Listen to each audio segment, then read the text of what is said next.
여러분이 알고 있듯이 고린도 교회에는 참 많은 은사들을 가지고 있었습니다. 자, 그런 많은 은사들을 가지고 있어서 고린도 전서에 보면 12장에서는 아예 그 은사에 대해서만 설명을 하고 있죠. 그래서 많은 은사들을 가지고 있었던 교회가 고린도 교회, 복 많이 받은 성도들이라고 할 수 있죠. 그럼에도 불구하고 이 고린도 교회는 많은 문제들을 안고 있었습니다. 그래서 그것 때문에 이 교회를 개척해서 일구었던 사도 바울의 마음을 많이 아프게 했다고 하는 것을 우리가 기억하고 있죠. 그러면서 또 이 고린도 교회의 모습은 이 시대에 많은 문제들을 안고 있는 교회들의 어떤 상징적인 모습이기도 합니다.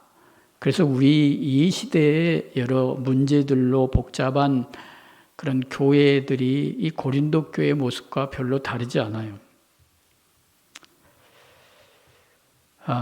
그런데 우리가 여기서 주목해서 볼 만한 또 다른 점이 있습니다.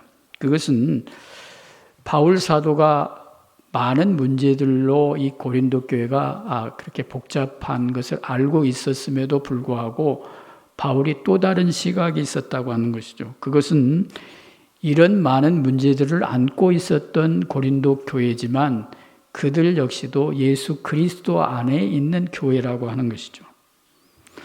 그래서 우리 주변에 소란스럽고 우리 마음을 불편하게 하는 그런 교회들을 바라보면서도 우리가 간과하는 점이 바로 이런 점이라고 하는 것이죠. 우리가 그런 문제점들만을 탁 찾고 탄식하지만 그런 교회들조차도 그리스도 안에 있다고 하는 사실을 잊어버리기가 쉽다는 것이죠. 그래서 하나님이 그리스도 안에서 이미 이 고린도 교회에게 행하신 일들이 있었다고 하는 사실을 바울 사도는 바라본 것입니다. 그래서 4절을 다시 보시면 그리스도 예수 안에서 너희에게 주신 하나님의 은혜를 인하여 내가 너희를 위하여 항상 감사하노니 이렇게 기록을 하고 있어요. 바울 사도가 고린도 교회에 대해서 하나님께 감사하고 있다는 것이죠. 그러니까 오늘 읽은 본문 4절부터 9절의 내용을 이 고린도전서를 읽는 우리가 그것을 빼버린다고 하면은 아주 고린도 교회에 대해서 비관적인 견해만을 가지게 되는 것이죠. 그리고 본문에 등장하는 이 믿음, 소망, 사랑에 대한 표현이 이 고린도 교회 상황에는 전혀 맞지 않는 아주 공허한 그런 표현으로 취급해버리기가 쉽습니다. 오늘을 살고 있는 많은 그리스도인들이 오늘 본문이 보여주고 있는 바울 사도가 고린도 교회를 바라보았던 그런 비전이 없기 때문에 이 어렵게 되어지고 복잡하게 된 소란스러운 교회에게 소망을 전혀 발견하지 못하는 것이죠. 그냥 문제에 매몰되어서 이 교회도 성숙하게 발전해 가리라, 성숙하게 서리라고 하는 그런 기대를 놓아버린다고 하는 것입니다. 바울은 고린도 교회의 많은 문제점들에 매몰되지 않고 그 교회를 향해서 하나님이 품으셨던 그 인자하심과 신실하심에 주목하고 있다는 것입니다. 그래서 먼저 고린도 교회는 하나님의 은혜를 주시는, 하나님의 은혜로 주시는 은사들을 풍성하게 받고 있다는 것입니다. 그것에 대해서 바울 사도가 먼저 감사하고 있다는 것이죠. 그래서 4절, 7절에 보면 4절에 이런 표현이 있죠. 너희에게 주신 하나님의 은혜. 이미 고린도 교회 안에 하나님의 은혜로 풍성했다고 하는 것이고, 또 5절에는 너희가 그 안에서 모든 일 이렇게 시작하고 있죠. 이는 그 안에서 모든 일 곧 모든 언변과 모든 지식의 풍족함으로 이렇게 기록을 하고 있어요. 그리고 7절에는 너희가 모든 은사에 부족함이 없이 이렇게 말씀합니다. 그래서 고린도 교회 역시도 이 구속함을 받은 죄인들에게 향한 하나님의 그런 풍성하시고 인자하심에 대해서 말씀하고 있다고 하는 것입니다. 바울이 그 점에 대해서 놓치지 않고 있다고 하는 것이죠.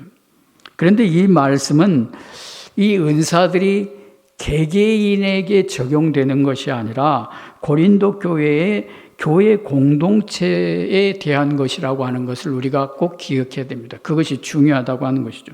이 말씀은 성도가 하나님께로부터 온 복을 알고 우리에게 은혜를 주신 그 은사를 경험하려고 하면 교회라고 하는 이 공동체 안에 머물러 있어야 된다고 하는 것입니다. 이 말씀은 각각의 그리스도인 개개인에게 모든 은사가 부족함이 없다고 하는 그렇게 표현한 것이 아니라고 하는 것입니다. 그래서 고린도전서 12장과 14장에 보면 이 점에서 분명히 밝히고 있는데요. 그러니까 하나님이 그리스도인들에게 주시는 그 은사는 철저하게 교회 공동체 중심이라고 하는 사실을 우리가 기억해야 된다고 하는 것이죠. 그래서 교회 공동체는 잠재적으로 하나님께서 주시는 모든 이 은사들을 가지고 있다고 하는 것이죠. 여러분들 개개인으로 이 모든 은사를 가지고 있는 것은 아니잖아요. 그러나 이 교회 공동체 안에 하나님의 풍성한 은혜로 가득하다는 것입니다. 하나님은 우리에게 독생자 예수 그리스도를 주시면서 이 예수님이 가지신 그런 모든 것들을 조차도 우리 교회에게 주셨다고 하는 것이죠. 그래서 우리는 예수님 안에 있는 이 모든 것을 우리가, 이 교회가 가지고 있다는 것입니다. 그래서 은사를 선물로 받은 성도들은 이 교회 공동체 안에서 이런 은사들이 또 우리를 통해서, 때로는 나를 통해서 풍성하게 나타내도록 이 풍성한 은혜 가운데 머물러 있어야 된다는 것입니다. 일단 우리가 그리스도의 나타나심 꼭 또 그분이 드러나게 하시는 것을 날마다 집중해서 주목해 보아야 된다고 하는 것이죠.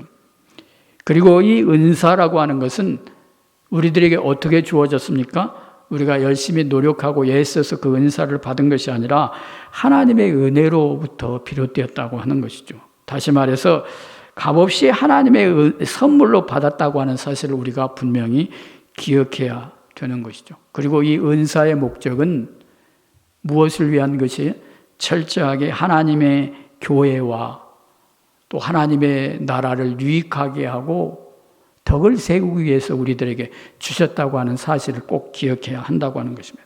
그렇지 않으면 이 은사를 잘못 사용하게 되는 것이죠. 오히려 이 은사 때문에 하나님께서 우리에게 유익하게 하기 위해서 하나님 나라를 굳게 세워가기 위해서 주신 이 은사가 오히려 교회의 질서를 허물며 하나님의 영광을 가리울 수가 있다고 하는 사실도 우리가 잊어서는 안 되는 것입니다. 바울은 고린도 교회 성도들이 이 하나님으로부터 여러 은사를 받았다고 표현하는데 5절에 지식과 구변의 은사를 충만하게 받았다고 그렇게 말씀하고 있습니다. 그것뿐만 아니라 고린도 교회는 그 성도들이 여러 가지 은사를 받았다고 말씀하는 것이죠. 우리가 고린도 교회의 고린도전서를 읽어보면서 때로는 고린도 전서에 대한 설교를 드리면서 이 은사에 대한 부정적인 견해를 가질 수가 있습니다. 은사가 결코 부정적인 것이 아니죠. 하나님이 주의 몸된 교회를 튼튼히 세워나가고 하나님 나라를 왕성하게 잘 섬기도록 우리에게 주신 은사는 좋은 것입니다. 네, 좋은 것이 하나님의 선물이에요. 바울이 지적하고 늘 조심스럽게 얘기하는 것은 이 은사를 바라보는 태도에 있다고 하는 것입니다. 그래서 은사를 어떻게 이해하고 어떻게 다루는가 하는 그런 태도를 문제 삼은 것이지 이 은사가 나쁘다고 하는 문제가 있다고 하는 것을 말씀하는 것이 결코 아니라고 하는 것이죠. 그래서 은사는 다른 사람의 것과 비교할 수 없는 것이죠. 그리고 이 은사를 하나님께서 주신 그 뜻대로 적절하게 사용함으로써 주의 몸된 교회를 튼튼히 세워나가고 하나님 나라에 유익하게 하고 이 교회 공동체에 덕을 세워나가게 된다고 하는 것이죠. 그래서 6절에 바울은 복음 전파에 대해서 또 두 가지 점을 말씀하고 있는데요. 그래서 그리스도의 증거가 너희 중에 견고하게 되어라는 이런 표현이 있습니다. 아마 바울 사도는 고린도 교회에서 18개월, 그러니까 1년 반 동안 목회하듯이 그렇게 분주하게 성도들을 섬겼습니다. 그래서 바울 사도는 이 성도들에게 목회하면서 얼마나 많은 설교와 말씀을 전했겠어요. 그래서 그 말씀들을 통해서 측량할 수 없는 그리스도의 풍성한 것을 선포하였을 것입니다. 그래서 그들은 고린도 교회 성도들은 하나님의 자녀로서 그들이 받은 이 유업이 장차 있을 상속받을 그 유업이 얼마나 풍성한 것인가를 인식하게 되고 또 점차 그것을 체험하기 시작했을 것입니다. 그래서 바울 사도가 설교가 더 많아지면 많아질수록 그들에게 하나님의 은혜, 하나님의 은사가 풍성하게 드러났을 것이라고 우리가 생각할 수 있는 것이죠. 그래서 우리 하나님의 말씀을 맡은 그런 사명자들, 하나님의 말씀을 선포하는 자, 하나님의 말씀을 증거하는 사람들이 이 말씀을 통해서 교훈을 얻어야 될 내용은 바로 우리가 하나님의 말씀을 증거할 때, 선포할 때, 이 그리스도 안에서 우리 성도들이 가진 것, 하나님으로부터 받아서 가진 것을 풍성하게 드러내주고 깨닫게 해야 된다고 하는 것입니다. 다시 말해서 성도들이 예수 그리스도를 믿음으로 말미암아 하나님께로부터 받아 누리는 모든 것을 분명하게 드러내고 설명해 줘야 된다는 것이죠. 그리고 두 번째는 그냥 설교뿐만이 아니라 이 하나님께로부터 받은 은사와 말씀과 은혜들을 일상의 삶 속에서 적용하고 그것을 삶 속에서 이루어내도록 그렇게 돕는 역할이 필요하다고 하는 것입니다. 물론 거기에는 우리가 살아가면서 잘못하고 과오를 저지를 수 있는 이런 것들을 깨닫게 하시는 성령 하나님의 조명을 위해서 우리가 함께 기도해야 되는 것이죠. 다시 말씀드리면 교회는 하나님의 은혜의 모든 은사들을 충분히 받았다는 것입니다. 그러므로 이것을 발견하고 설명하는 것으로 바로 이 교회 성도들의 것으로 만들어야 된다고 하는 것이죠. 그래서 우리 하나님의 말씀을 받은 사역자들과 말씀을 선포하는 모든 사람들은 바로 이 측량할 수 없는, 헤아릴 수 없는 하나님의 은혜를 풍성하게 성도들에게 드러내고 증거해 주어야 할 사명자들이라고 하는 것을 잊어서는 안 되는 것입니다. 그리고 오늘 본문 안에서 우리들에게 보여주는 바울의 또 그런 기대감이 있습니다. 그러니까 우리가 고린도 처음에 우리 선입견을 가지고 고린도 교회를 바라보면 바울이 그냥 소망이 없이 책망하고 꾸짖기만 했을 것이라는 생각을 하는데 오늘 본문에서는 그렇지 않다고 하는 것을 우리들에게 보여주는 것이죠. 그래서 그 본문 안에서 바울이 고린도 교회 성도들 또 말을 바꾸면 이 시간 예배를 드리기 위해서 이 자리에 나와 있는 성도들을 향한 기대감을 나타내주고 있습니다. 8절 9절에 보면 주께서 너희를 우리 주 예수 그리스도의 날에 책망할 것이 없는 자로 끝까지 견고하게 하시리라. 할렐루야. 네, 견고하게 하시리라고 하는 믿음과 소망을 그 가운데 품고 있습니다. 그러면서 9절에 이렇게 말씀합니다. 너희를 불러 그의 아들 예수 그리스도 우리 주와 더불어 교제하게 하시는 하나님은 미쁘시도다. 미쁘시다는 말이 무슨 뜻인지 아시죠? 신실하다는 뜻입니다. 믿을만하다는 뜻입니다. 바울이 고린도 교회를 향한 기대는 이 교회는 하나님의 신실하심에 의해서 온전히 유지될 것이라고 하는 그런 기대감을 가지고 있어요. 그러니까 바울이 때로는 꾸짖고 엄한 어조로 고린도 교회를 지적하고 책망했지만 그럼에도 불구하고 여전히 그런 기대감을 가지고 있었다고 하는 것이죠. 그러니까 우리의 생각에는 고린도 교회에게 책망할 것밖에 없다. 단점밖에 없다고 그렇게 생각하지만 바울 그렇게만 여긴다고 하면 우리가 오늘 본문에서 드러내주고 있는 바울 사도가 그럼에도 불구하고 이 고린도 교회에게 가졌던 그런 기대, 주님 안에서 품었던 어떤 비전을 간과한 것이라고 할 수 있는 것이죠.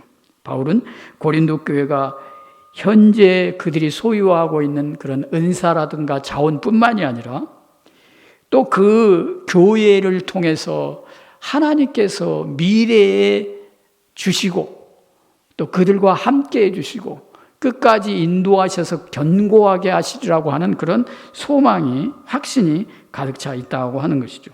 이 고린도 교회가 앞으로 어떤 일을 만나든지 무슨 일을 경험하든지 바로 이 하나님께서 고린도 교회를 향하여서 가지고 있는 그런 신실함, 깨뜨릴 수 없는 언약을 꼭 지키시는 하나님에 대해서 확신하고 있다고 하는 사실을 우리가 기억해야 한다고 하는 것입니다.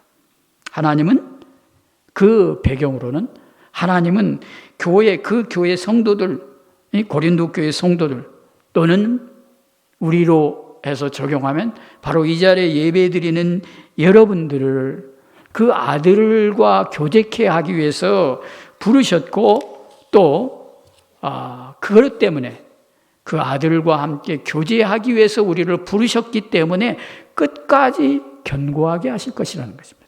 끝까지 안전하게 지킬 것이라고 하는 것이죠. 그래서 9절에 나오는 예수 그리스도의 우리 주로 더불어 교제하게 하시는 이라는 표현은 바로 교회가 예수 그리스도의 공동체, 즉 예수님을 주로 부르며 예수께 속한 사람들이며 또 하나님이 그분 예수 그리스도와 교제하기 위해서 부르신 성도들의 그 모임이라고 하는 그런 의미를 우리들에게 설명하고 있는 것입니다. 하나님 아버지께서 우리 성도들은 예수 그리스도와 교제하기 위해서 부르셨다고 하면 여러분들을 예수 그리스도와 더불어 사귀게 하기 위해서, 교제하기 위해서 부르셨다고 하면은 분명히 하나님께서는 우리와 아브라함부터 맺은 그 언약을 결코 파기하지 않고 잊어버릴 수 없다고 하는 그런 확신에 찬 말씀을 우리들에게 주고 있습니다. 이런 바울의 확신은 9절에 나타나 있듯이 어떤 표현으로 나타나고 있어요? 하나님의 미쁘심. 다시 말해서 하나님의 신실하심에 있다는 것입니다. 다시 말해서 바울은 고린도 교회를 향해서 언약을 분명히 이루실 하나님의 신실하심을 드러내고 고백하고 있다고 하는 것입니다. 비록 고린도 교회가 많은 문제를 안고 있고 바울의 걱정거리가 되는 교회였음에도 바울 사도는 그런 단점들, 문제거리만에 매몰되지 않고 하나님께서 고린도 교회에게 주신 풍성한 은사와 여러 가지 은혜들, 선물들을 감사하고 있습니다.